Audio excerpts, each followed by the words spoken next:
Scott, if you are here for a discussion today, I can talk about anything you want to talk about, but could we talk about schizophrenia today? Is there any hope to get through to these people?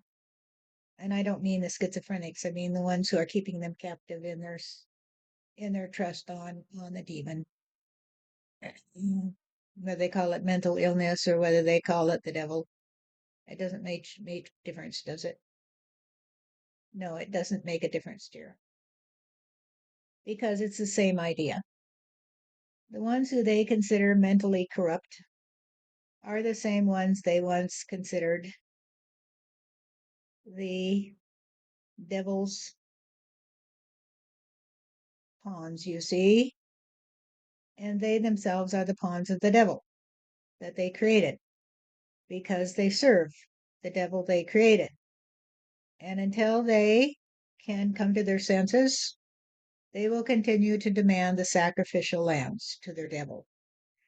And the sacrificial lambs are the ones who have to be considered mentally ill and forced to live in agony, such as those who are diagnosed with schizophrenia, in order to feed the demon. The demon, you see, is the trust on the darkness. It is the trust that the darkness will swallow them up if they don't feed it. So they have to keep feeding the darkness, which sounds kind of strange, doesn't it? It sounds crazy, God, that you feed the darkness. They have to feed the darkness in order to have their supply of sacrificial lambs. You understand this very, very well. And you tried to help others to understand it by telling your school students if you had a magic pill that you could throw in the water and it would cure any ill, such as criminal behavior or medical issues such as cancer, who would stand up and oppose it, you see? And the ones who oppose it would be the ones who feed the darkness, you see. They feed the darkness because they feed the ego. The ego is all they know.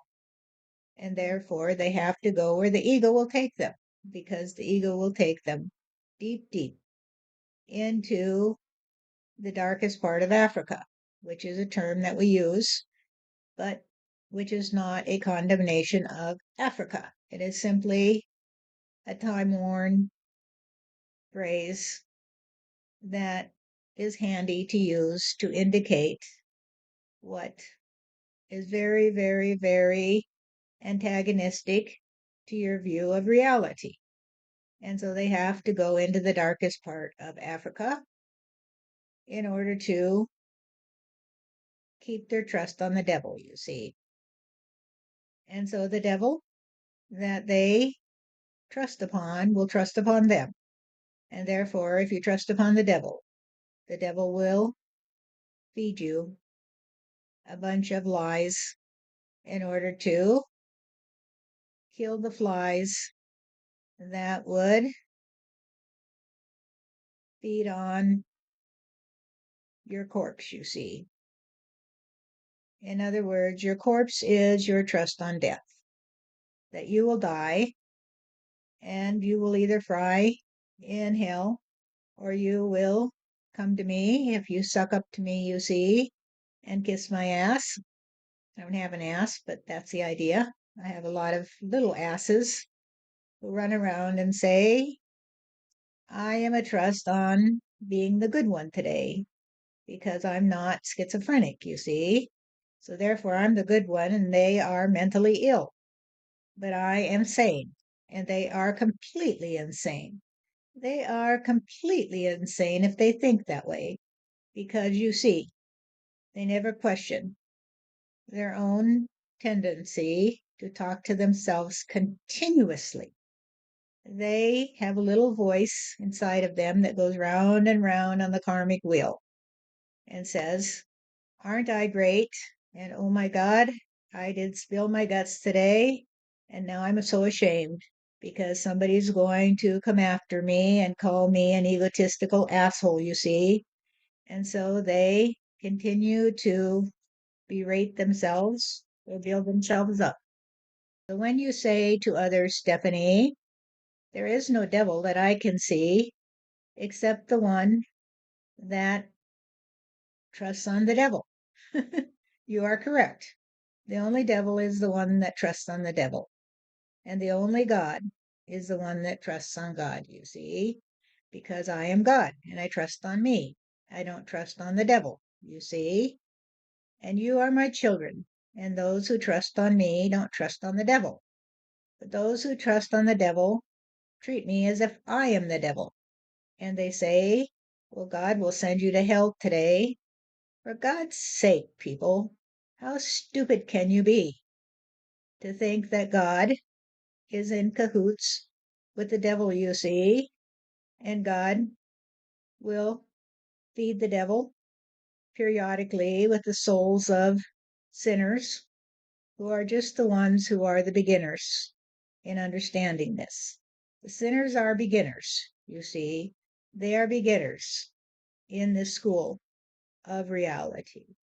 They get very, very confused. And so they create their own hell, you see, because they are forced to trust on the devil. And they don't want to be the devil.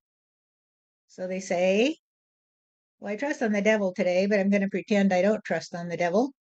So it will go away. I'm just going to close my eyes and say, there isn't a monster under my bed. There isn't a monster under my bed. There isn't a monster under my bed.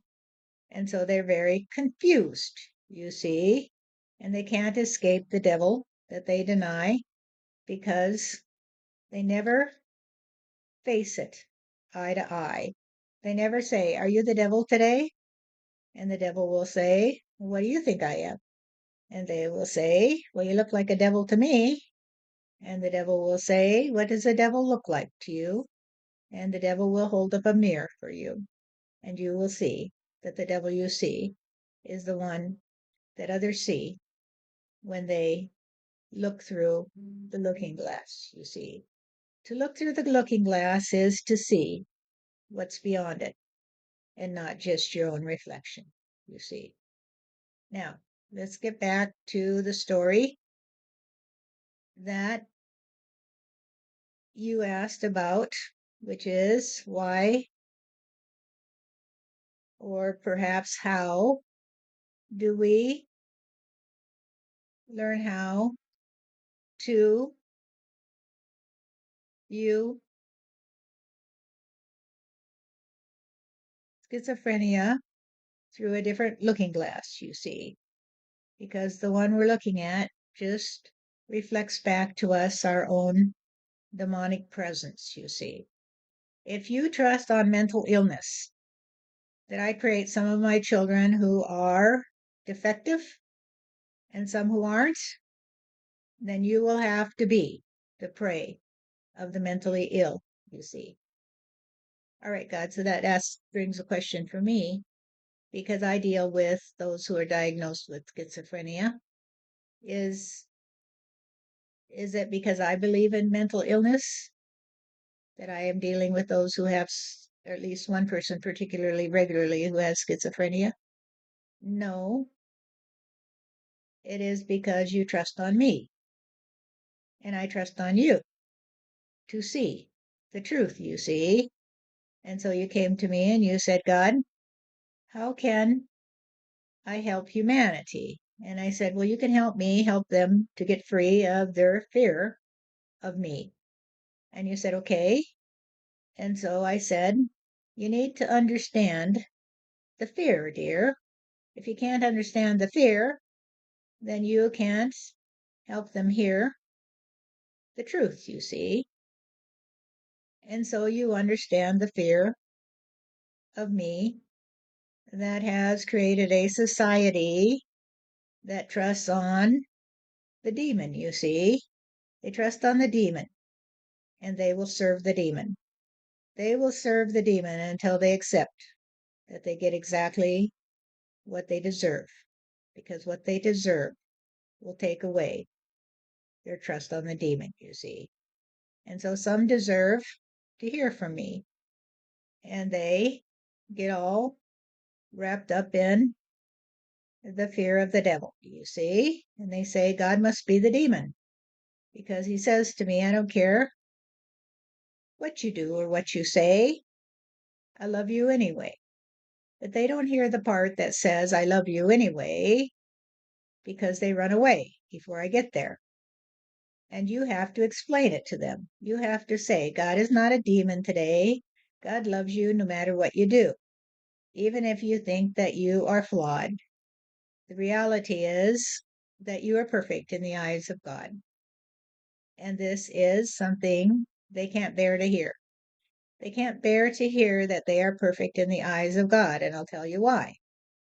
Because you see, if they try to accept the fact that they are perfect, then they get all confused because they think everybody else is imperfect, you see, because they see themselves in the looking glass and they see themselves as imperfect and they see everybody else, therefore, must be imperfect. And if I tell them they are perfect, then they say, you're telling me, God, that I'm like Jesus Christ. I'm the only perfect one that was ever created. And I say, well, that's not exactly so. Let's try it again. You are perfect, and so is everybody else. And they say, well, you must be the demon today, because I can look around me and see that they're not perfect today. So therefore, you must be trying to trick me into thinking that we are all the same as Jesus Christ. And we all know that's not true because Jesus Christ was your only son, you know. And even those who were not raised in religious communities and did not go to church, you see, still have a sense of the fact that if I tell them they are perfect, that I'm just setting them up for a big destructive energy that will send them hanging from the old oak tree. Because everyone knows that they're just human, you see. They're just human, and so they're imperfect. And that's the way it is, because I'm perfect. I'm God. I'm perfect. But everybody on earth is imperfect, and that's not true. And so they think, well, if you're telling me that I'm perfect, then you are telling me that I am God, you see. And so they get an inflated sense of their own reality. And this is very, very confusing to those who have been trained by society to trust on the demon, you see, that there could ever be a thought that was imperfect, you see. You are a thought in the mind of God and you are not imperfect. That would mean that I would have to be imperfect, and I'm not. I trust on my perfection, and I trust on yours, you see. And you trust on mine because you see that everything and everyone you see is perfect. And so you say to me, well, God, does that mean I'm just looking in the mirror and I think I'm perfect? So everybody else is perfect too? And I say, no, that's not true. Because what it means is that you have finally burst through the looking glass to the other side. And you've come to see that the perfection all around you is the perfection inside of you. This is a little different than seeing your image in the mirror, you see. It is more akin to seeing your image in the world that I created. Because you see, I created the world in my own image. And therefore, when you see your image in the world around you, and you see the world as my creation, then you say, well, I must have some connection to God today because everything looks so beautiful, so perfect. If I were to study this blade of grass, I would see that it is perfectly created, more perfect than anything you'll ever see in the scientific manuals, you see, because you can cut it down and you can see that every molecule in every atom will always be a trust on a perfect plan, you see. But if you cut up that manual, that scientific manual, what you will find is a lot of shit because it is just paper, you see, and it will eventually be reduced to a decayed mess that will feed the next group of trees, you see. And that's the perfection of reality. That the shit you see will always be the shit that feeds my reality because it will always break down to the truth. It will always break down to the truth. The truth is not the fable that you hear at the kitchen table when someone says, hey, so and so is mentally ill, or so and so is condemned to hell. That is not the story of the glory of God, you see. So take another look at reality and understand that I will always be here to talk to you and to tell you true. But if you rely on the scientific manual to explain to you what you are, you see, then you will not understand what I say to you. Okay, so could we get to some more specific information and thoughts that might help people? Because this is very broad. You've painted with a broad stroke here. And now I wonder if we could get down to some little day, moment by moment information that will help those who are dealing with someone with schizophrenia or have been diagnosed with schizophrenia, or who are the medical profession that deal with schizophrenia and have no clue what harm they do. Can we talk about that? Yes? What is your question specifically, Stephanie? Well, my question is why do some people hear these voices and others don't? And I realize I'm looking at it through my point of view. And when I look through it, I see that some hear these voices, some don't. Some have the chain of consciousness voice inside of them, which of course is insanity. But they don't think they're insane because they're running the crazy house, the insane asylum. The ones running, the ones controlling it all are insane. Is because the ones who become sane don't need to control anything. They just let it be. And they just do what they do and say what they say, right? That is correct. The insane part of humanity is running the madhouse because they're so mad that they can't be as powerful as me. It really,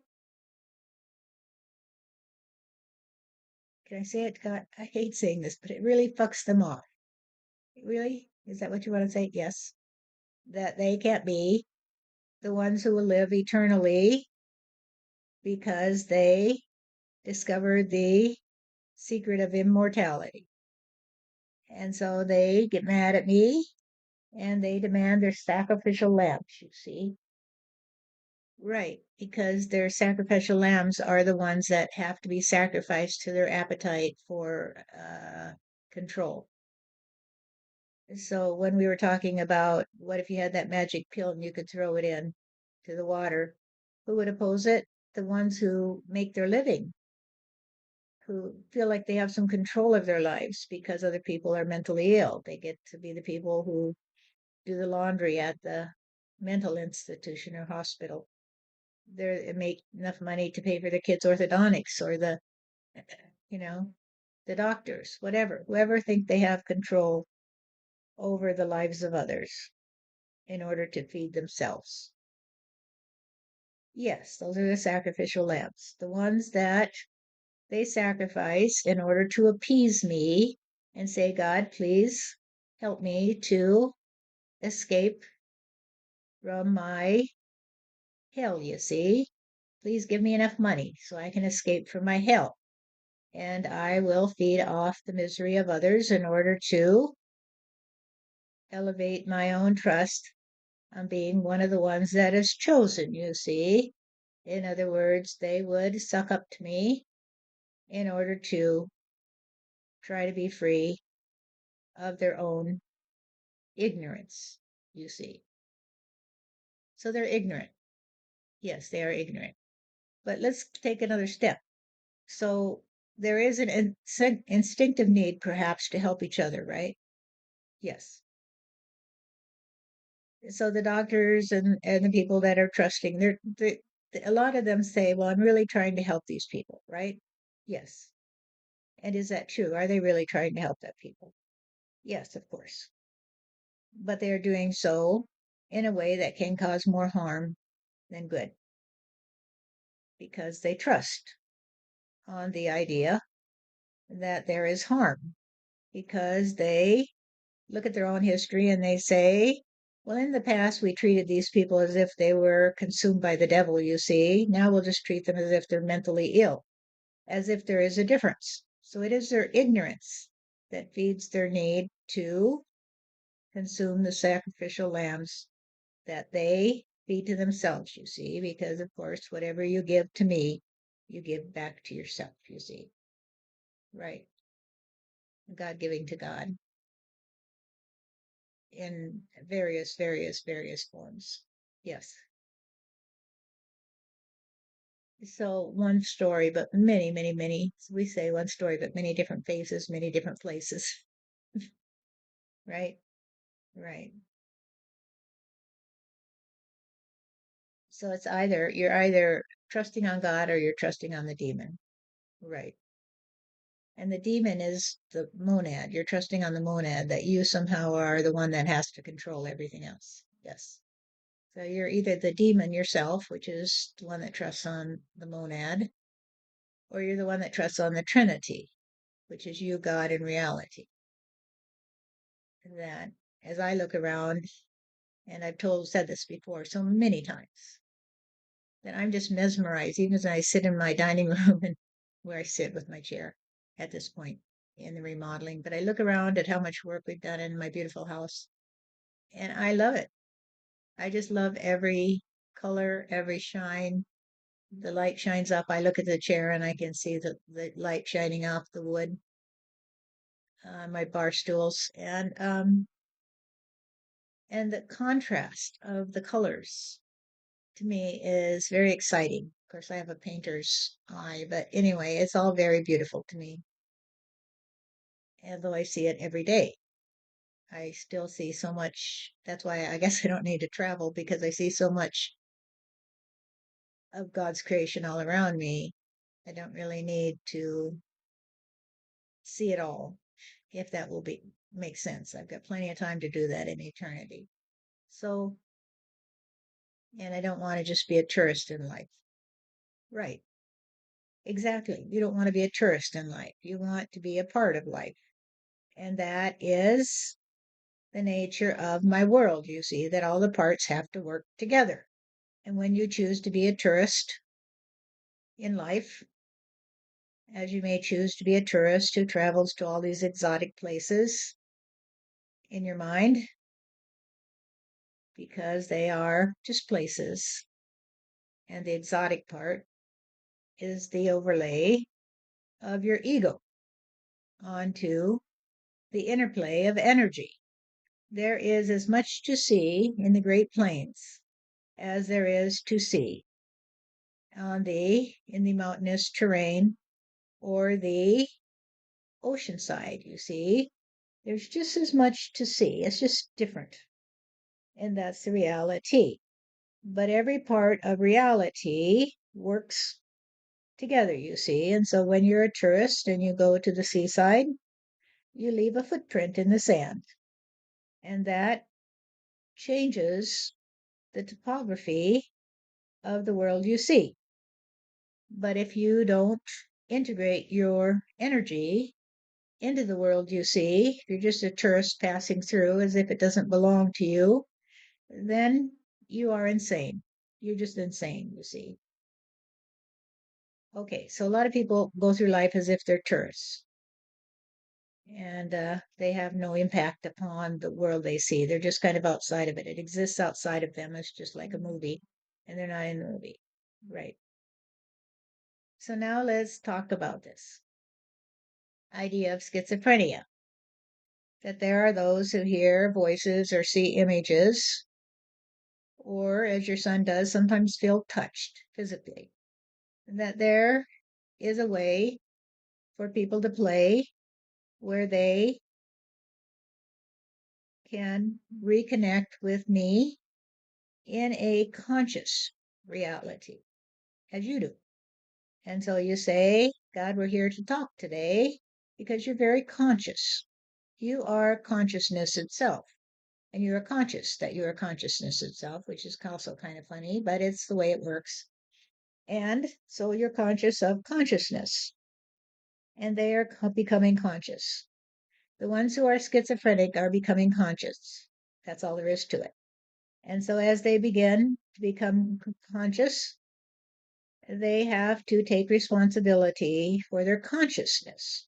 You see? Now, consciousness is the combination of their inspiration and their external expression, you see. So the external expression of your consciousness is what you see and what you feel and what you hear in your physical form, you see. That's the way it works. And so as they become aware of their inner being, their inner consciousness, their connection to me, they begin to become afraid because they are afraid of me. They are afraid that I will punish them for their anxiety because they're very afraid, you see. And so they think I will have to be the one that sends them to hell when really they're sending themselves to hell because of their fear of me. So if, as you suggest, they were to face their fears and say, well, I just can't keep worrying about the monster under the bed. I better turn on the light and get a good look at it and ask it why it keeps crawling under my bed at night. And maybe it will give me some insight as to what it wants of me. And so they turn on the light and they face the monster under the bed and they say, why are you here? And the monster disappears. That's just the way it works. The monster will disappear when you turn on the light and look at it eye to eye. Because the monster, you see, is the creation of your fear. And once you confront your fear, then the monster will disappear. The monster is the construct of your fear. And so when they hear the voices talking to them and they say, oh my God, it's a demon talking to me today, it is their fear of reality. And so if they just say, well, I'm here to listen to you, go ahead and tell me true, and I will listen to you the way I do to anyone else in my world, you see. And so the voice says to them, well, I think that you are the worst person that was ever alive, you see. You look them in the eye and you say, who's talking to me? And then they go away because they don't tell you who's talking to you, them. And then they say, well, you've gone away. So I guess that's good today because you don't want to show your face to me. And then the voices come back and they say, haha, you are so stupid. You can't catch me. And I'll keep bothering you until you do. And so you say, well, who are you today? Who are you today that's bothering me this way? And they disappear. They won't answer you. And so you keep playing this game with them until you see that the one that is bothering you is you. You're bothering yourself, you see, because you interpret everything they say as a trust on the monster under the bed today. And when you turn on the light and you say, "Who are you today? Show me your face," they turn into a bunch of words. That's all. It's like the monster under the bed turns into some shoes that you kicked under there the night before. You see, there's nothing there to see. And so it's just a bunch of words that come to you to remind you that you are not the one who is afraid. You see, you're no longer afraid.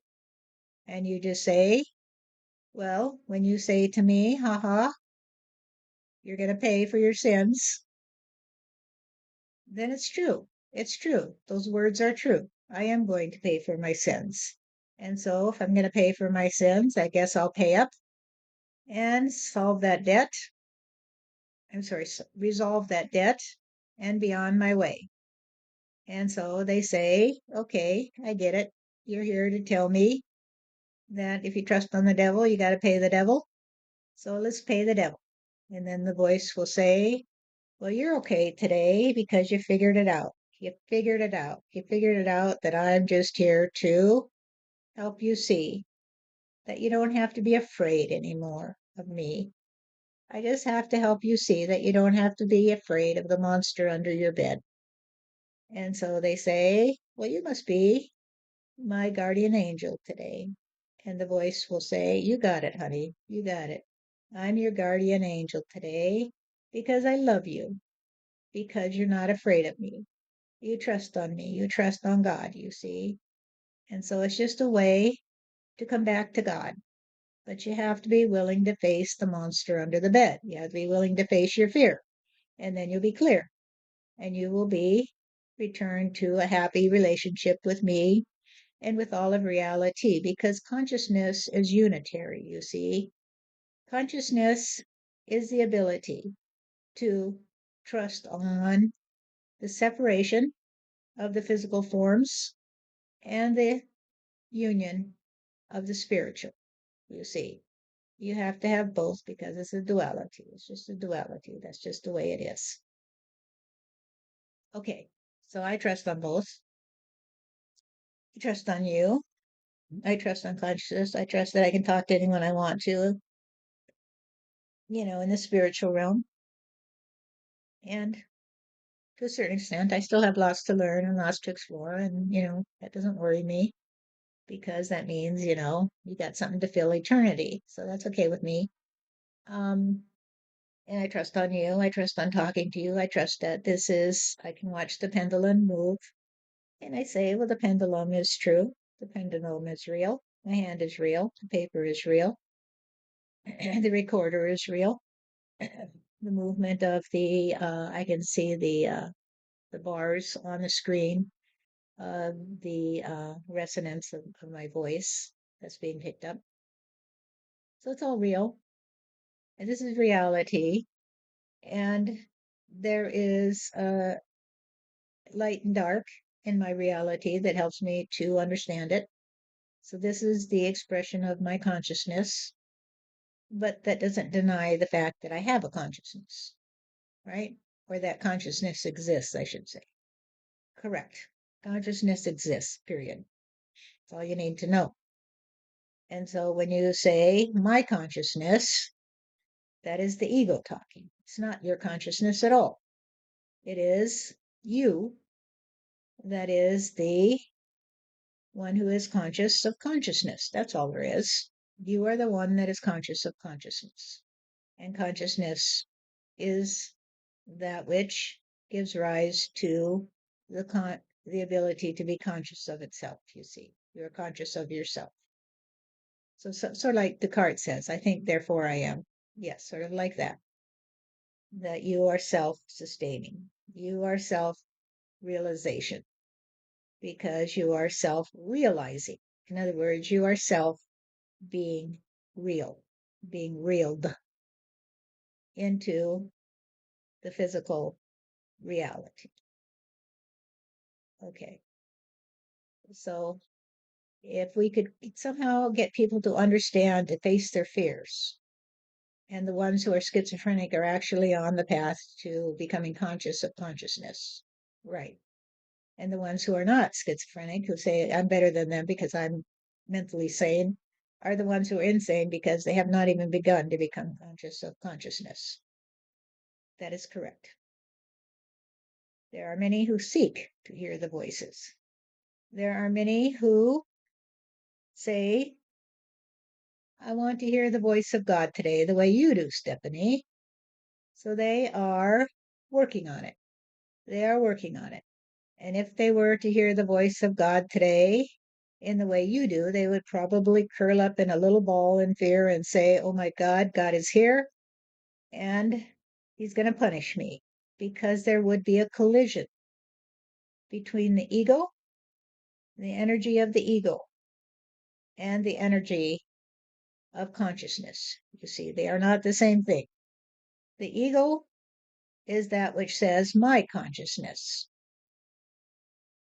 I am consciousness, is the nature of God energy. That consciousness is one completed experience of reality, and it is mine, and it is yours because I share it with you, because we share in our union.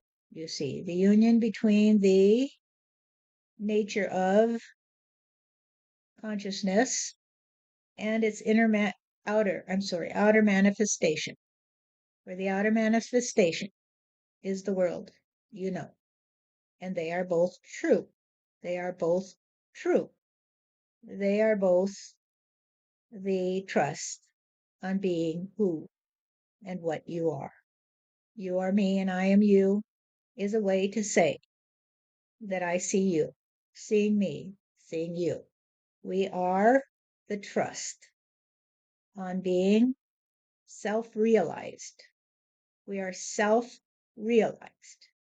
And some might say, well, it's like pulling yourself up by your bootstraps. And indeed it is, because you are the self that realizes that you are the self. You are the one who is self-realized. And the ones who are schizophrenic have begun to realize self-realization in such a powerful way that they can't avoid it. They can't run away and say, well, maybe I'll do it tomorrow. They have to face it because they asked to. They asked to face their demons, you see, and now their demons have come up in front of them to say, well, here I am today, honey. What do you see? And those are the ones who are the bravest of the brave in my world, you see. Thank you, God. So it's your world. It is my world and it is your world. It is the world that all will see when they can look at me and say, God, you are the creator of my reality, and I am your creation, you see. And in my creation, I see you, seeing me, seeing you, seeing me. Right. All right. Thank you, God. You're welcome, dear.